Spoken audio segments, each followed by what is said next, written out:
Hey guys, how's it going? This is Nat Nader, and welcome to a new Creepypasta narration. This story actually reminds me of a movie that I really like, which I won't say the name of, and the visual language is really great. It's titled, The Fairdale Kids Stay Inside. Now, as always, turn out the lights, get comfortable, and let the story begin.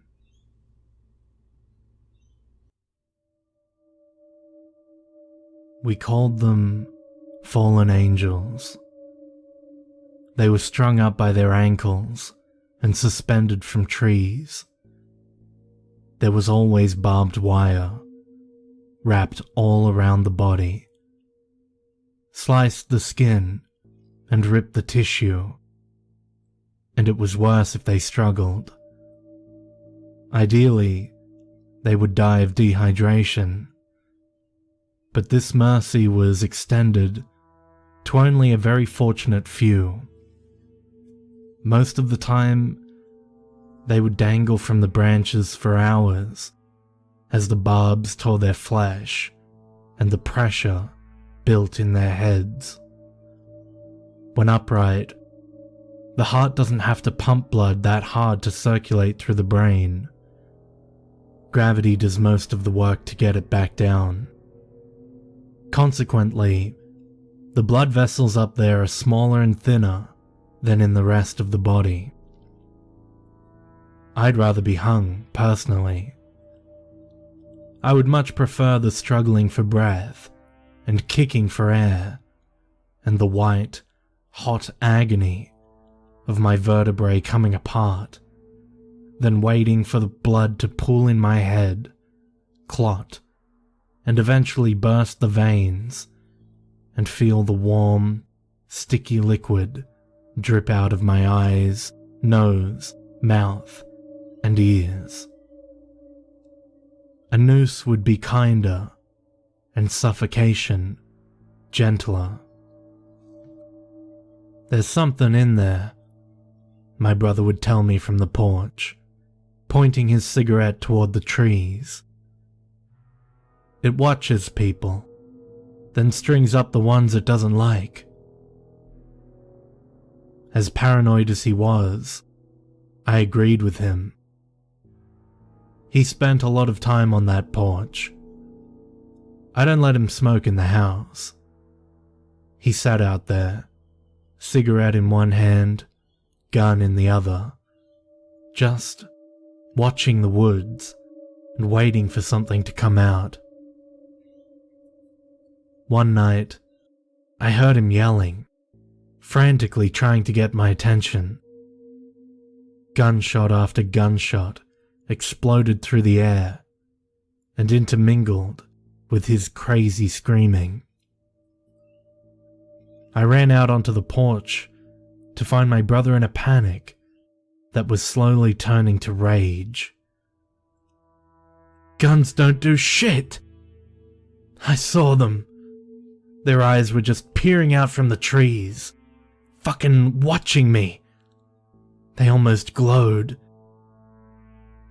He empathetically pointed to the woods behind our house, trying to show me the eyes that weren't there.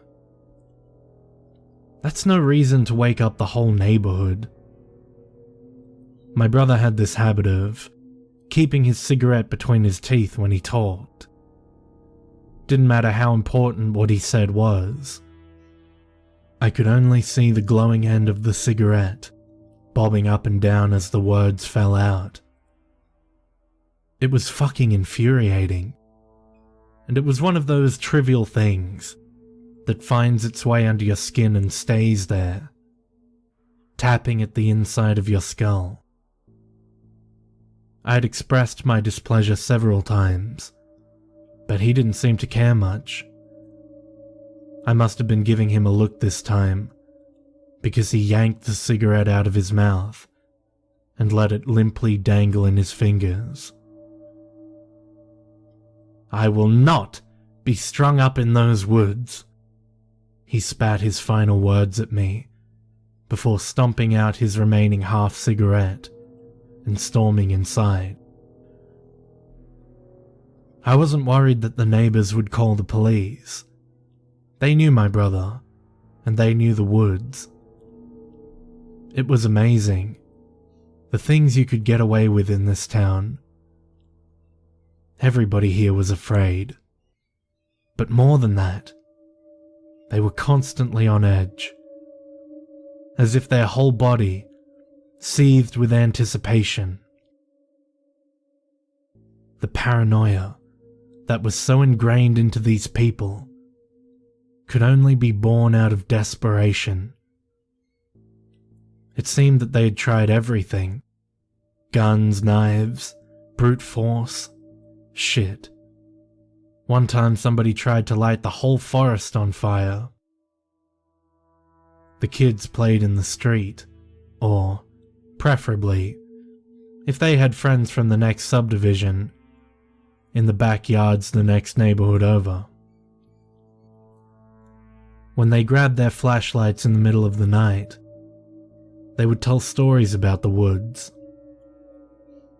They never talked about Bloody Mary or Slender Man, because in Fairdale, the real horror lived 10 feet behind their homes. I don't think anyone in that town had seen the creatures in the woods, but we all knew what they looked like. The descriptions were spread in passing whispers and hushed voices, out of fear that they were listening. All the children spoke softly but emphatically about their grey skin, 6-inch fingers, and hollow, infinite sockets carved deep into their skull. They seemed almost human, and maybe they once were. Once that I can remember, a kid went into the forest.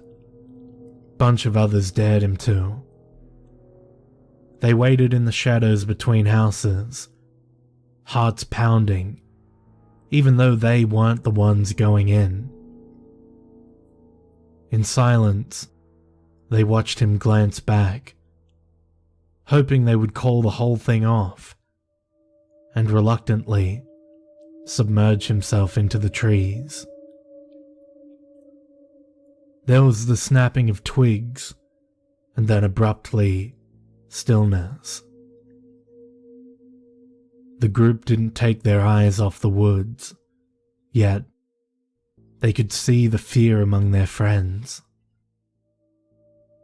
They waited for a minute, surprisingly, before cautiously taking a few steps backward, then turning and sprinting away.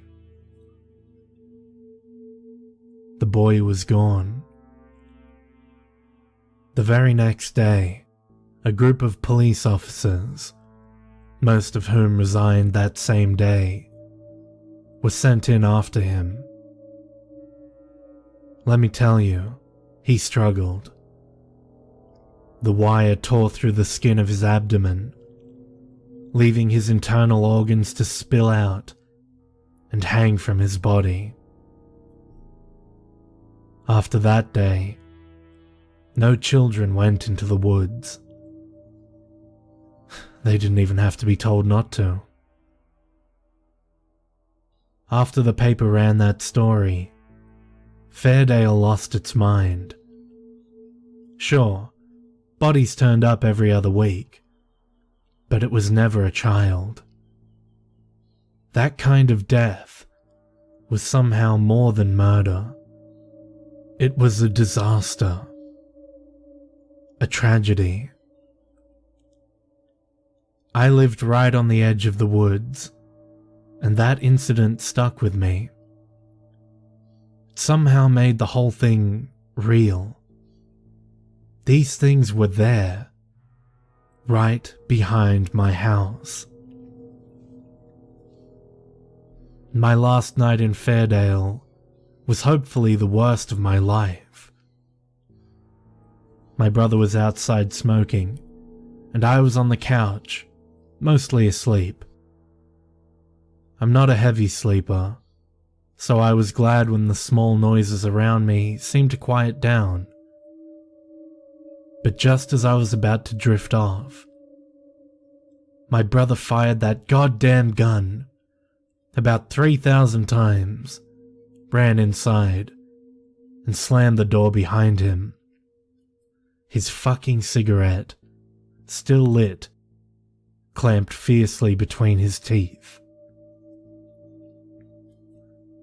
I shot up, dazed and unsure of what was happening. Hands trembling, my brother ran to all the doors and windows, making sure they were locked. Oh, what the fuck, man? I rubbed my eyes, wishing that I was sleeping. He sat on the coffee table, inches away from me, voice raspy and frightened. I saw them. They came out. His eyes were crazed. As his mouth was running faster than his head, he inadvertently blew smoke from his lips with every rushed word and forced breath. I didn't even know you could see them. My mouth opened, but before I could speak, I heard something tapping on the sliding glass door. My jaw hung ajar, and my brother and I froze instinctively. It was too soft to be a knock, but too hard to be the wind. A moment later, it came again. "They're coming to get me," my brother whispered. His eyes were wild, darting across the room, as if he was afraid to leave them in one place for too long. "They don't like me." "You sure you saw them?" My voice was barely audible. Somehow, I knew that they could hear me anyway. "I first noticed them in the corner of my eye. Just one at first, but more came." Tap, tap, tap. Tall. My God, they were tall. Until they started moving. I thought they were trees. Their arms hang at the sides and are as gangly as branches. What gave them away was the skin. Looked like ash. Tap, tap, tap. While the sounds did not increase in volume, they came to new places. I heard them still from the door, but now they were also at the windows, sides of the house, and most disturbingly, the roof. They don't have faces. I mean, they've got eyes, but not really. They've just got these holes. My brother made circles with his pointer finger and thumb and held them up over his own eyes. And the holes have this black shit coming out of them, just dripping down their heads. I think they could have been human, if they wanted to be. Tap, tap, tap. My palms were clammy, and I broke out in a cold sweat. I could picture their long, bony fingers rapping on the house. Their not eyes, inches from the window, waiting for us to draw back the curtain and meet their gaze.